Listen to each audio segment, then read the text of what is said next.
It's 7:25. Inshallah. تفضل. بسم الله الرحمن الرحيم الحمد لله رب العالمين والصلاة والسلام على رسوله الكريم وعلى آله وأصحابه أجمعين أشهد أن لا إله إلا الله وحده لا شريك له وأشهد أن محمدا عبده ورسوله أما بعد نسأل الله سبحانه وتعالى الإخلاص والصدق والهداية وأن يوفقنا جميعا بالخير والتوفيق آمين إنه ولي قادر عليه وعلى كل شيء قدير إنه سميع الدعاء.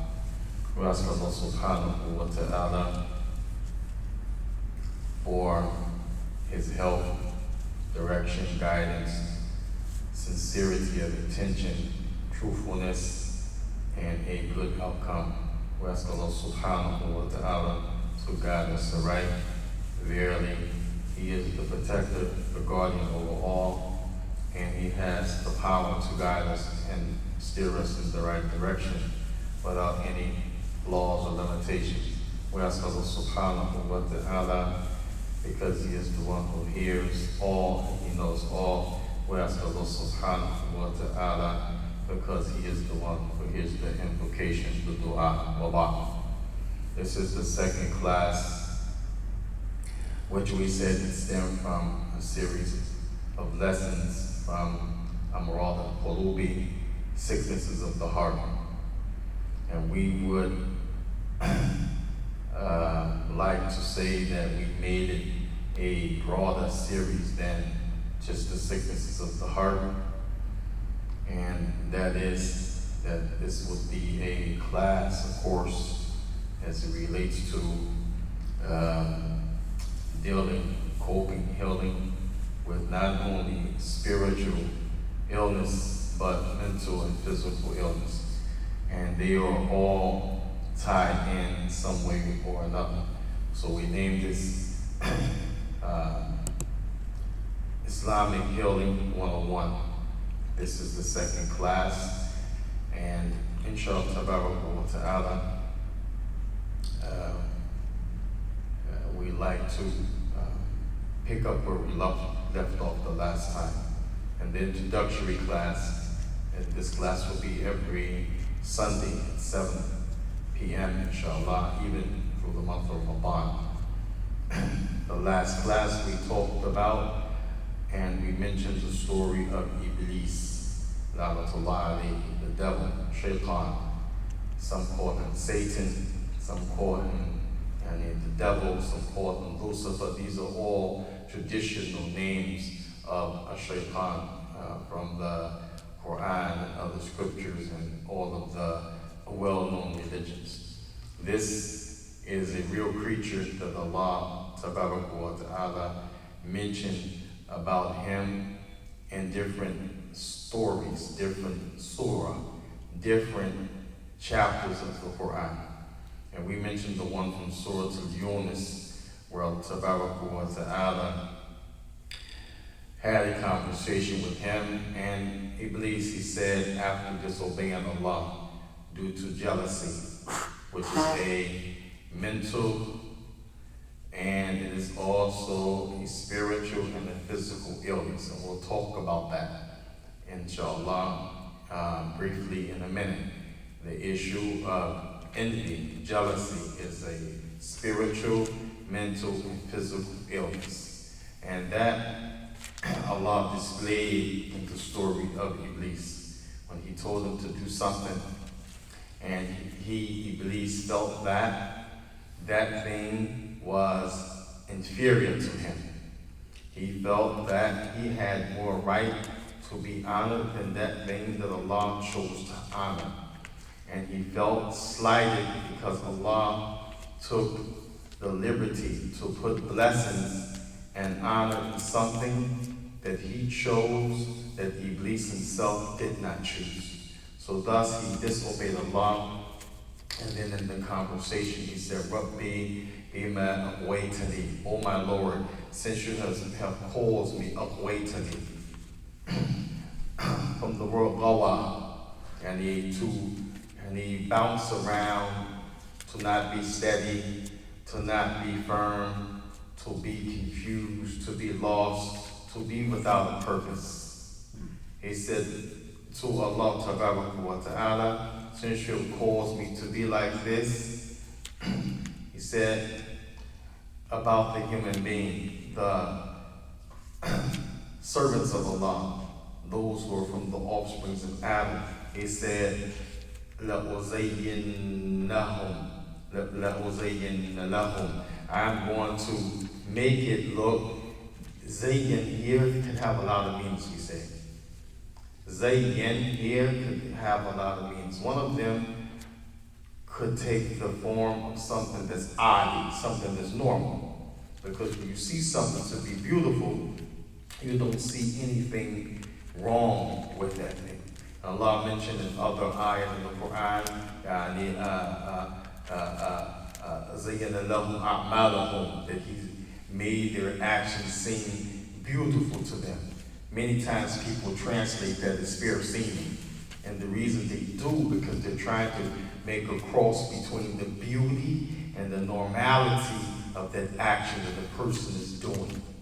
So here Shaitan is swearing, لَأُزَيَّنَّ لَهُمْ, I'm going to make beauty for them in their eyes, in their heart, in their actions, in that which they desire and think.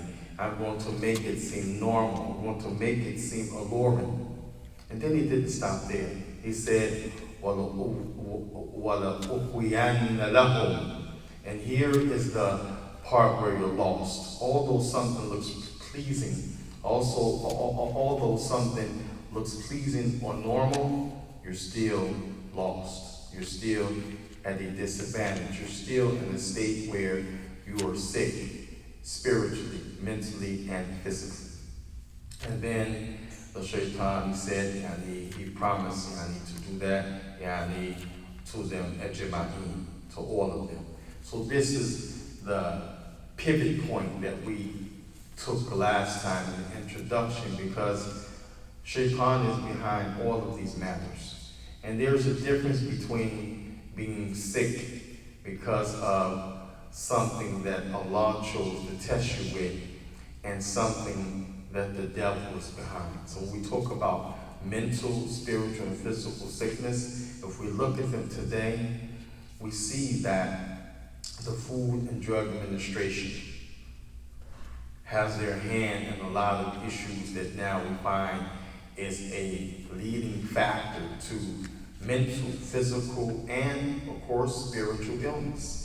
When you look at environmental issues where people now are clearly suffering more, taking more medication, there are more symptoms of different illnesses that arise, then you find that this is also something that has become a physical illness. And when you talk about spiritual, if a person is affected mentally as well as physically, then it's going to affect his or her spirituality. So this was the beginning that we talked about in the introduction as it relates to Iblis, la'natullah alayhi, the devil being behind all of these, because if he succeeds, then this will take everyone to the pit of hell.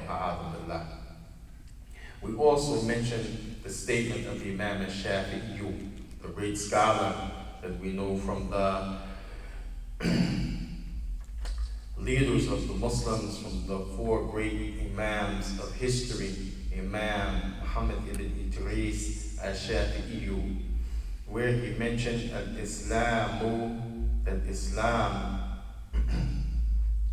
mu'allalatu masalih khalq, that Islam is the only superior tool to rectify the human being, the creation. Here khalq is talking about the human being. It is the only superior tool that can bring a rectification, that can bring a total goodness that can bring some type of logical, tangible, physical, mental, spiritual resolve for the human being. And so we mentioned in conclusion of the introduction the Maqasid Sharia, 5 reasons that the Sharia was sent. And we mentioned again, Sharia is not talking like the critics and the deviant people about butchering people and beheading people and stoning people. This is what they have labeled as the Sharia when they talk about it. So people all spooked out when they hear the term Sharia. But Sharia is no more than an English legislation. You talk about abortion rights, when you talk about rights for the senior citizens, when you talk about civil rights, when you talk about rights for children, when you talk about spousal rights. In English, this is legislation. This is legislation. So likewise in Arabic, Sharia, this is legislation. So one of the reasons that Allah sent legislation, one of the reasons Allah sent Qur'an down, as Qur'an has been sent for many reasons, but one of them is for what Imam al-Shafi'i said, to be a superior tool for the rectification and the betterment of the human being. So there are 5 points we mentioned last time, and we did not go into detail. We'll pick up from that point. We said 5 reasons that the Sharia was sent, and this is keeping in mind, put this under the umbrella of mental, spiritual, and physical sickness. Think of how, with and without these things, how they relate to the people spiritually, how they relate to the people mentally and physically. The first one we said, al-malu, hifd al-malu, to protect the wealth of the human beings, citizens, the people. This is one of the jobs, one of the reasons, one of the objects of the Sharia, that Allah sent the Qur'an down so that it can be a means, it can be a mikyar, a yardstick, a thing that will be used to protect and govern the wealth of the people. And that's why Tabaraka wa Ta'ala, he mentioned the issue of inheritance in the Quran. Yusikum Allahu fi awladikum lidhakari mithlu hazzil unthayayn. And Allah has commanded you and given you straight and direct rulings and regulations concerning your children, a portion for the male just like for the female. And then Allah went down the line and he started to talk about the female and what they get, and if the parents or the ones that are the guardians of someone, and if that person has a brother, and so forth, all the way down to the spouses when one dies and leaves behind the other. So this is in order to protect the wealth of the people, in order to protect the investments, the assets of the people. Also, Allah Tabaraka wa Ta'ala, his Prophet ﷺ, he mentioned about the wealth that is due to the society and the Islamic environment, and this also includes non-Islamic environment. The people have a right, and wealth is to be distributed to them in a manner that is beneficial for them. The Prophet mentioned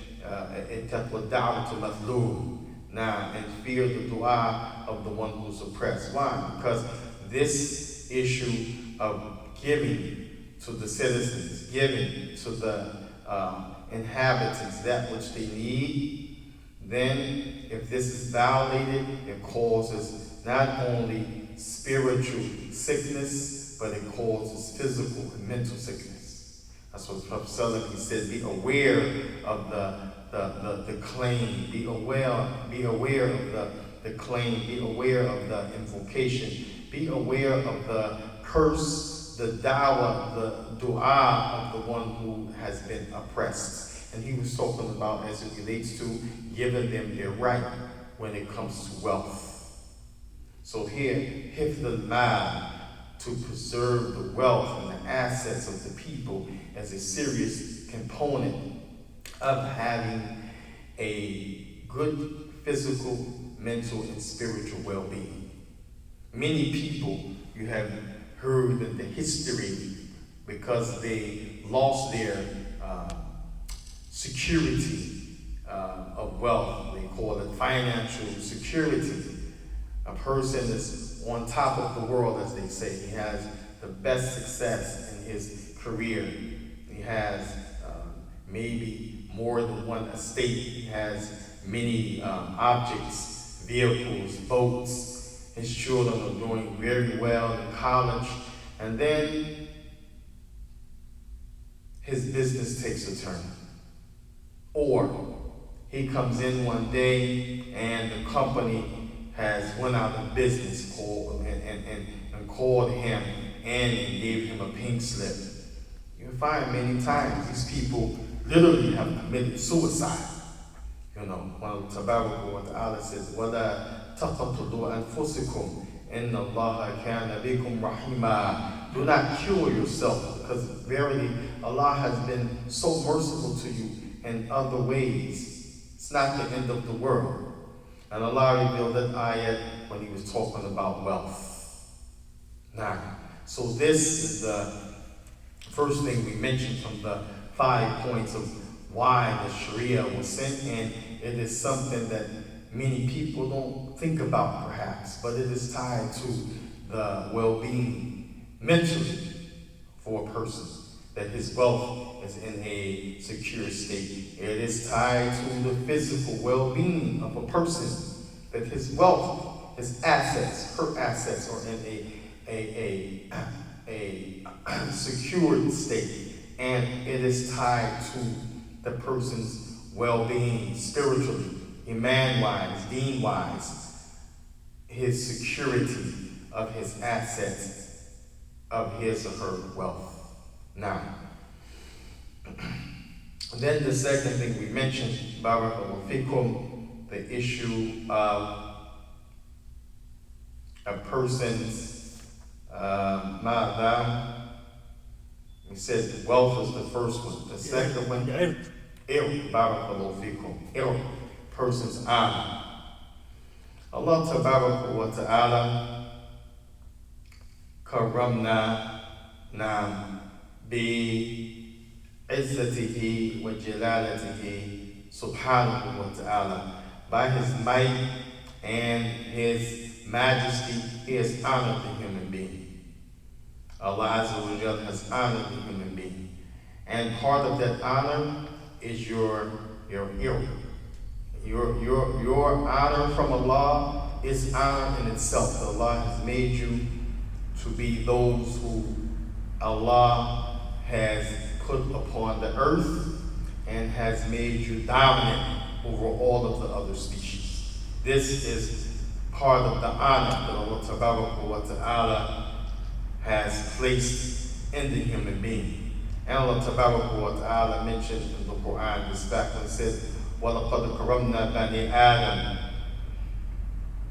Now, and indeed we have made noble and honored the human being, the sons of Adam, the human being. Now, and Allah Tabaraka wa Ta'ala also mentioned in his noble book about this when he said, وَقَالَ رَبُّكَ لِلْمَلَائِكَةِ إِنِّي جَاعِلٌ فِي الْأَرْضِ خَلِيفَةً.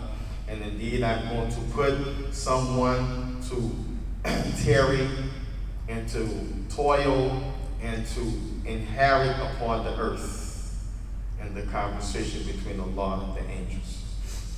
Allah subhanahu wa ta'ala's messenger, he also mentioned, قُلْ آمَنْتُ بِاللَّهِ ثُمَّ اسْتَقِمْ. Say, I believe in Allah and be upright. And this is something that is part of the honor of the human being. The honor that Allah subhanahu wa ta'ala gave you, that you must maintain.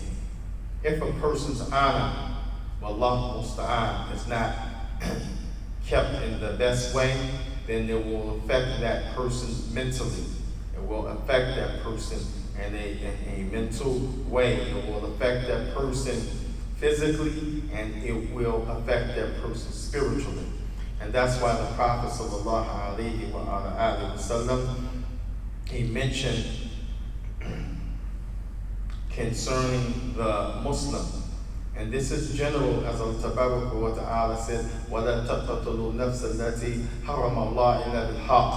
Do not kill the soul that you have no right to. Allah Tabaraka wa Ta'ala in that same ayah said, وَلَا يَسْنُونَ. And do not make illegal intercourse. وَمَنْ يَلْقَى ذَلِكَ وَمَنْ يَفْعَلْ ذَلِكَ يَلْقَى أَثَامًا. Whoever does that, he's going to bring on himself total shame. So here's again, the issue of honor. You bring shame to yourself. And that's why Allah Tabaraka wa Ta'ala, he mentioned Summun Bukmun Umyun Fahum La Ya'qilun. Deaf, dumb, and blind, they have no intellect. While Allah Subhanahu wa Ta'ala created us with intellect. جعلنا الله تبارك وتعالى من العاقلين ثم ماذا يوصف الله تبارك وتعالى ذلك خلق غير عاقل. Then Allah came back and described us in a manner where we have no intellect, as if we were created without that in the first place. So the honor is very important.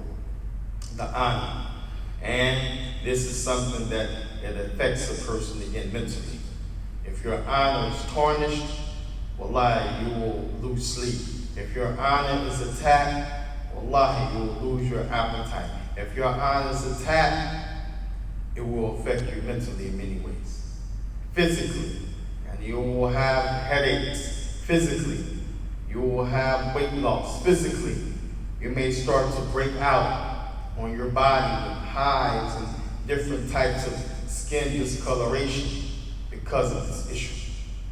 Religiously, wallahi, you will suffer, except Allah Tabaraka wa Ta'ala takes you and protects you and reassures you to be patient. Except that Allah Tabaraka wa Ta'ala showers his mercy upon you, you will suffer iman-wise. As the Prophet Allah Azza wa Jalla protected him during the time of the people attacking his honor and defaming him, Allah Subhanahu wa Ta'ala Azza wa Jalla comforted him. So this is the second thing, your honor. Third thing he said, Barakallahu fikum, Mada,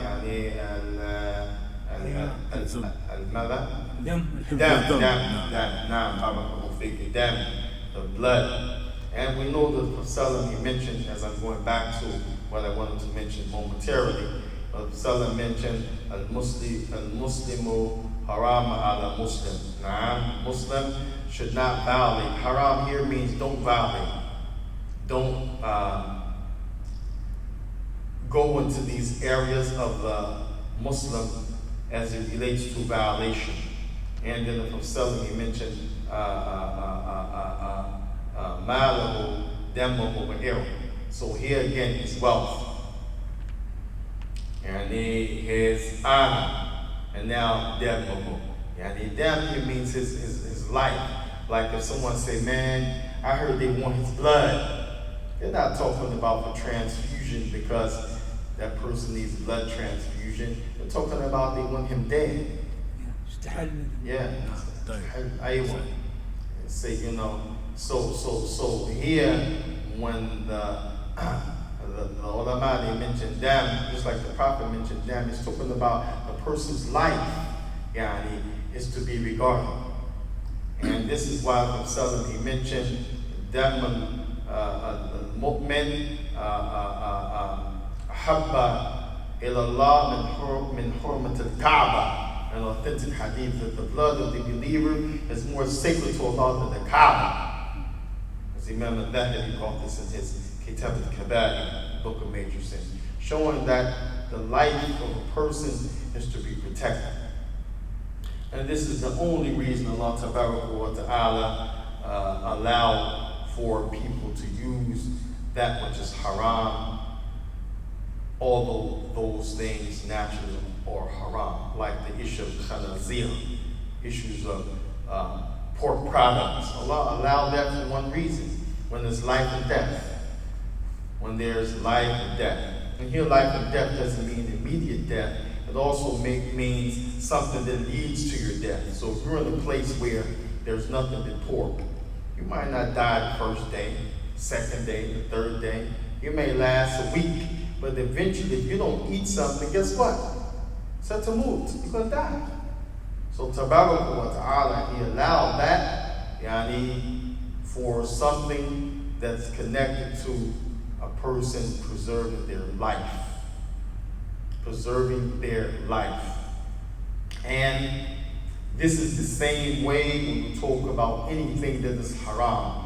When you're talking about preserving your life, then it has become something that is permissible, except something that's makhsusa, something that's particular. Like, for example,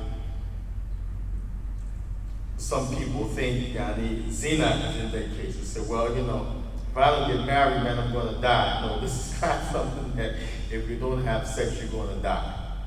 But if you don't eat, it's clearly proven you will die. If you have certain sicknesses, if you don't treat them with certain medicines, you will die. So these things are in that category, while other things are not. Then after a person's life, then we have what? An aql, huh? It's an aql. Person's intellect. And we know that Allah subhanahu wa ta'ala mentioned in many places in the Qur'an the aql. There is an idea. There is an idea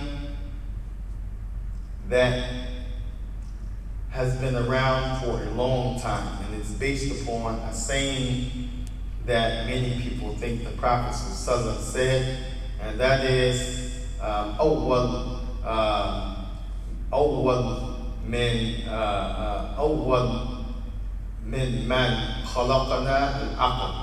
The first thing that we created is the aql. So people have taken that statement, attached it to the Prophet ﷺ, and يتحمل من ذاك أن العقل يعني أعلى من غيره. What is assumed or understood from that statement, if it's the first thing that Allah created, intellect, then it must be more superior than anything else. And this is why you find the philosophers and the people who specialize in this area putting the intellect above everything, even ilahiyah, that which is godly, such as nusus, the text of revelation, because they believe that the first thing that was created is the intellect. And so Allah Tabaraka wa Ta'ala, He mentioned in the sam'a wal basra wal fu'ad كل ذلك وذلك كان عنه مسؤولا. بارك الله فيكم.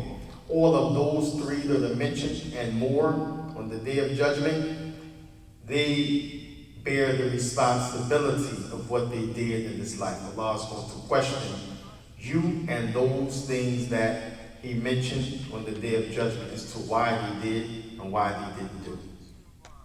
Allah Tabaraka wa Ta'ala said, وَقَالُوا لو كنا نسمع أو نعقل ما كنا في أصحاب الصعير. And only had we listened and used our intellect, it would not have availed us to be from the people of the blazing fire. So this shows you that the aql is not superior. The intellect is not superior. So much so that the Prophet sallallahu alayhi wa sallam, and hadith of Aisha, our mother Aisha, and the Sunan of Imam al-Nasa'i, he said, رُفِعَ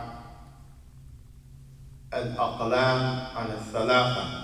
He said, the pen does not write and is raised from the responsibility of dictating in three situations. 3 individuals. One of them is al-majnoon hatta yaqil, the one who has no intellect until the intellect returns. So this shows you that preserving the intellect is very vital, and it is one of the reasons that the Sharia was sent, to preserve the intellect, the minds, the souls, the hearts of the people. There's a question that has arisen between the physicians today. Which one should I follow? Should I follow my brain or my heart? So the answer back in the debate, they said, do not follow the brain because the brain is stupid. Follow the heart because the heart will not fail you. And so many people think that the intellect is in the brain. Rather, the intellect is in the heart. And that's why the Prophet ﷺ, he said, إِذَا صَلَحَتْ جَسَدُ كُلُّهُ وَإِذَا فَسَدَتْ جَسَدُ كُلُّهُ أَلَّا وَهِيَ الْقَلْبِ. It's not the heart. Of course, the Prophet was saying it is the heart. If it's right, everything else will be right. And if it's wrong, everything else will be wrong. So the intellect is in the heart. And that's why Allah Ta'ala, He said, وَمَنْ يُؤْمِن بِاللَّهِ يَهْدِي قَلْبَهُ. Whoever believes in Allah, Allah will guide his mukh, his brain. Allah will guide his heart. So the intellect, the place of it, as Ta'ala is mentioned here, is in the person's heart. And this is why that issue of the intellect is coupled with the deen. Preserving the intellect is directly tied to the issue of a person's deen. And that's why the Prophet, he said, Al-qalbu malaku a'da'i, that the heart is the king of the limbs. And taba alayhi. Now, if it's in a good state, healthy, it will be transferred to healthiness. Now, it will be transferred to healthiness. And the Prophet also mentioned al-qalbu malaku juludi. In another word, that the qalb is like the king of his soldiers. So this is tied to the intellect. And when we talk about intellect in the secular world, they like to say the person's mental state, how a person thinks, how a person processes information, how the person feels about his or herself, what is the direction that that person feels on a day-to-day basis, and so forth. And the last part is the deen. They like to say in the secular world, spirituality. And we understand that this is true, ruhi, a person having some spiritual enlightenment. As Allah Ta'ala says,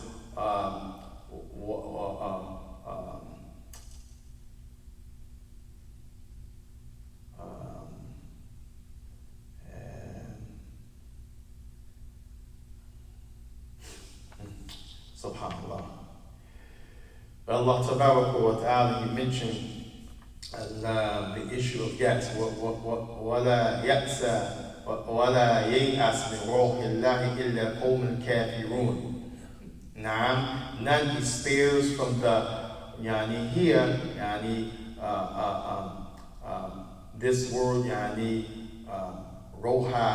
It means spirituality, like you say, Islamic spirit. So basically it means people have a good feeling, they have a good disposition, they have a good feeling or attitude, they have a cheerful and a hopeful disposition as a human being.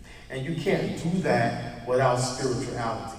That's why in all of the programs, whether it be Alcoholic Anonymous, Narcotics Anonymous, and these are programs to help people that are addicted to alcohol and narcotic substance, whether it be in the field of mental health. They said spirituality is a main component of therapy and recovery for all three of these. When a person has a problem with alcohol, drugs, or any type of mental illness. Why? Because it's the thing that brings hope. And although it's something that we know as Muslims is falsehood, they don't say the creator, they say a God. Because they allow you to pick yani alihatan, ayyuhum, yuhibbun, pick anything that you like to make it yani ilahiyya, astaghfirullah. But we know that the concept is true. Unless you believe that something is controlling your life, unless you believe that there's something you should put your dependency in totally, unless you believe that there is some way, somehow, mercy is going to be bestowed upon you, unless you believe that there is some future hope, as they say, light at the end of the tunnel, you'll give up. And that's why the Prophet sallallahu alaihi wasallam, he said, "Man baddala dinahu faqatluhu." Whoever substitutes his deen, meaning after coming to the deen al-haq, sirat al-mustaqim, then he should be killed. Why? Because you're going to make a chain effect of people who are going to leave their deen, and now you're going to have all of this physical, mental, and spiritual sickness in the Muslim community. There's no escape from it. Wallahi, no escape. So, and this in itself, or the 5 things that are tied to the mental and spiritual and physical sicknesses that everybody can relate to, that the person must have, these things preserved in order to have his or her physical, mental, and spiritual well-being maintained, no matter how much or how less it involves. Your wealth must be protected. Your assets must be protected. Your honor must be protected. Your honor must be protected. Your life must be protected. Your life must be protected. Your intellect must be protected. Your intellect must be protected. And your deen must be protected. Your deen must be protected. Nasallahu tabaraka wa ta'ala التوفيق والهداية وأن يعالجنا جميعا من كل أمراض قلبية وبدنية وعقلية نفسيا ونسأل الله تبارك وتعالى أن يتقبل منا أعمالنا ويبدل سيئاتنا حسنة إنه على كل شيء قدير إنه سميع الدعاء صلى الله وسلم وبارك على رسول الكريم وعلى آله وأصحابه أجمعين. We ask Allah subhanahu wa ta'ala at the end to accept from us our good deeds, to substitute and remove the bad deeds with good deeds. We ask Allah Azza wa Jalla to heal us from every type of sickness, whether it be mental, physical, or spiritually. We ask Allah to accept from us and to have mercy upon us. Verily is the one who hears, verily has power to do all things. Alhamdulillah Rabbil Alameen. So, when you talk about the issue of spiritual, physical, and mental sicknesses, then many people think that the spiritual part is not enough. And in some cases they may be right, because the Prophet ﷺ, he mentioned that Allah subhanahu wa ta'ala ma nazala يعني دا إلا بالدواء, that Allah did not send down a sickness or illness except with His cure. And the Prophet ﷺ, he also mentioned, this is a famous authentic hadith, حبة الصداع أو دواء لكل شيء إلا ماذا الموت إلا الموت. He said it is a cure, the black seed, some of them call it the has different names, and the Jilta seed and the other names they have, but it's become widespread. Black seed, everybody knows, oh, that's that seed. Prophet Sallallahu said that this is a cure for everything except death. When we were studying Tib Nabawiyah in Yemen, one of the books we studied by both Ibn Qayyim al-Jawziyah and Ibn al-Jawzi, because they both have a section that's in their big works that was taken and compilated to one volume, this Medicines of the Prophet. When we studied that in Yemen and we came across this hadith, the Shaikh explained to us, Imam al-Hajuri, he said that this statement for every sickness is not ala itlaq. قول النبي صلى الله عليه وسلم لكل شيء إلا موت ليس على إطلاق. It's not all the way across the board.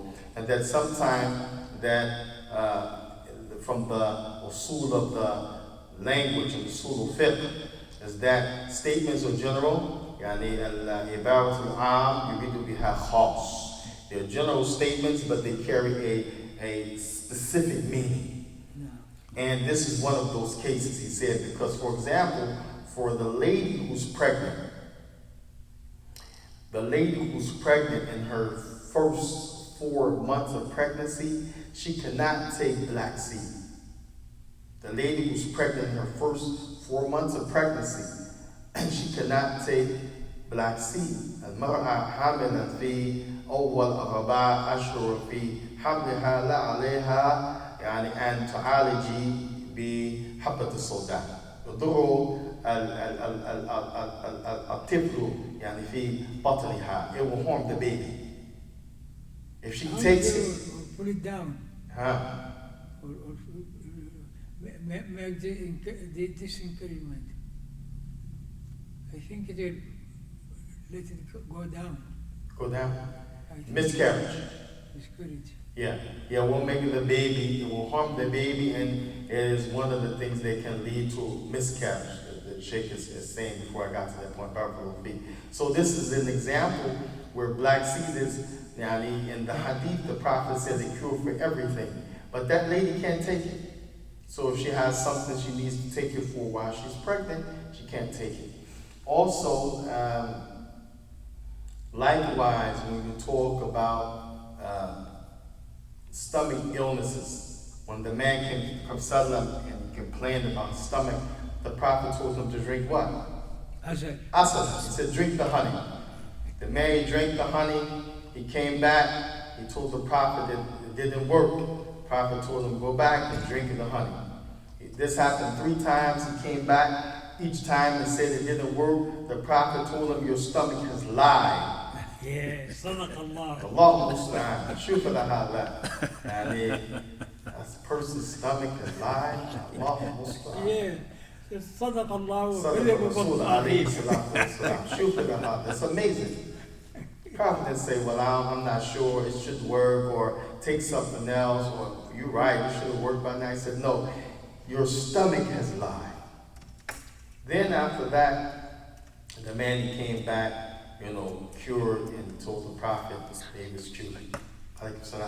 So the point is that some things, yes, the issue of reading Qur'an, it may not be in its proper place to read Qur'an for something that's physical. It may. It depends. You yourself have to have the experience in that. We know, for example, the man, he got bit or stung by insect. The famous hadith in the Bukhari Muslim. And when the companions were traveling, some from amongst them, this person he was, Rat Kabila, وأصابه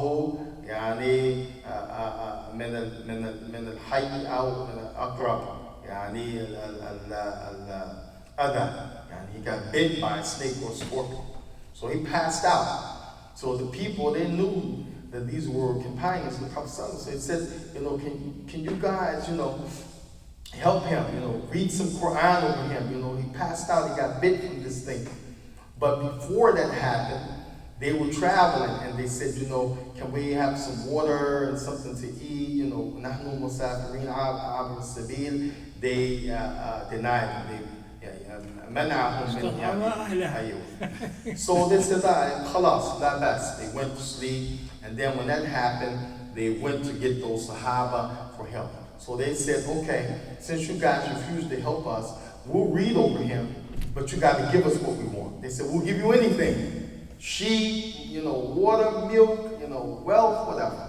The moral of the story is that when that companion read Al-Fatiha over that man who was physically ill from a bite, what happened? He got what? Cured, yeah. So this is a hot debate.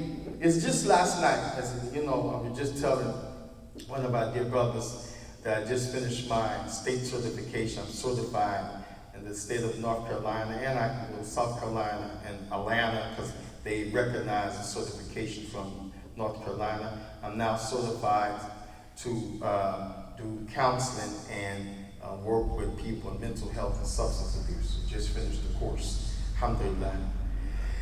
And this is a debate even between Muslims. Say, well, some people think, all you need to do is make dua and pray.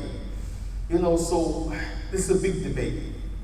Yes, just make dua and pray. No, there's some other things that may be part of the spiritual healing, but it's not just dua, it's dua and some other things. But to wipe out the dua, praying, invocation, that's a big mistake. And we know Allah Azza wa Jalla mentioned that the Qur'an, shifa, lima fi sudur. But that doesn't mean that it's restricted to the chest and the heart. As you see in this hadith, the man got bit on his body and he was cured with Qur'an. Now, sahih. So this is something I want to mention in closing, because many times this debate comes up, such as the issue again, black seed is the cure for everything except death, but some things you can't use black seed for. If a person has fever, for example, you cannot use black seed because black seed will lock in the fever. Just like if a person has fever, it will not take ginger. They lock in the fever. When you have a fever, you need the fever to be released. You see? So, this doesn't mean that the prophet lied or made a mistake, but it means for most things other than death, not all things. And likewise, there may be some things that, if you have a broken leg, for example, wouldn't say, actually, don't go to the hospital, just let me do ruqya, let me read Qur'an, you'll be all right. No, he has to have the cast. He has to have the bone put back in place. But is there any denial that maybe someone reading Qur'an over their leg will lessen the pain until he gets to the hospital? No, there's no denial. When a person has alam fi jasdihi ووضع يده عليه ويقرأ يفيد بها ومنها. He's benefiting from and with putting his hand on the pain and the area that has the pain while he reads. It will reduce the ache, but it won't snap the bone back in place, you see. So everything, as they said, وَلِكُلِّ قَوْلٍ مَقَامٍ. Everything has its proper place. Every statement has to be put in its proper context. Now, so inshallah tabarak wa ta'ala, any questions, comments, or corrections? Yes. ما قول الشافعي يا مولانا؟ يعني الإسلام معللة لمصالح الخلق. لمصالح الخلق. أيوة. Young man have a question. Yes. And so if someone reads a Quran over my wrist, will some of the pain go away? Yes, some of the pain will go away. It's been proven many times. If a person has a headache, woman has a pain in her uterus, in her side, in her stomach, someone in their chest, you put your right hand, you read Al-Fatiha. We say Quran, mean in the name of Allah, the most gracious, the most merciful. That's translation. We mean the words of Allah in Arabic.